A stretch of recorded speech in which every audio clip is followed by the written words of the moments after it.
বদ্রীনাথ কি।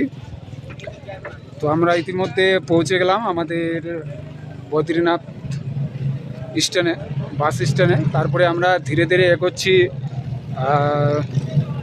আমাদের তথা ভগবান বদ্রীনাথের দর্শন করব, যেহেতু এখন সময় আছে আর কি। তো রাত্রি 9টা পর্যন্ত মন্দিরের দরজা খোলা থাকে, দ্বার খোলা থাকে। তো চলুন কতটা ভাগ্যবান কি হয়। আর কথা হচ্ছে যেহেতু আগে দর্শন করি, তারপরে নাই থাকার ব্যবস্থা করা হবে। তো আপনাদের সকল কিছু আপডেট দেওয়ার চেষ্টা করব।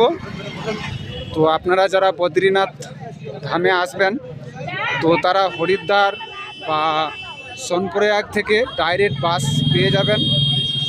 আর বাস থেকে আপনাদের বদ্রীনাথে আসতে হবে। আর তার মধ্যে রয়েছে পাহাড় পর্বত, সৌন্দর্য আর কঠিনতম পরীক্ষা। তো চলুন আমরা এগোচ্ছি ধীরে ধীরে আমাদের বদ্রীনাথ ধামের সমুদ্র দর্শন হয়ে।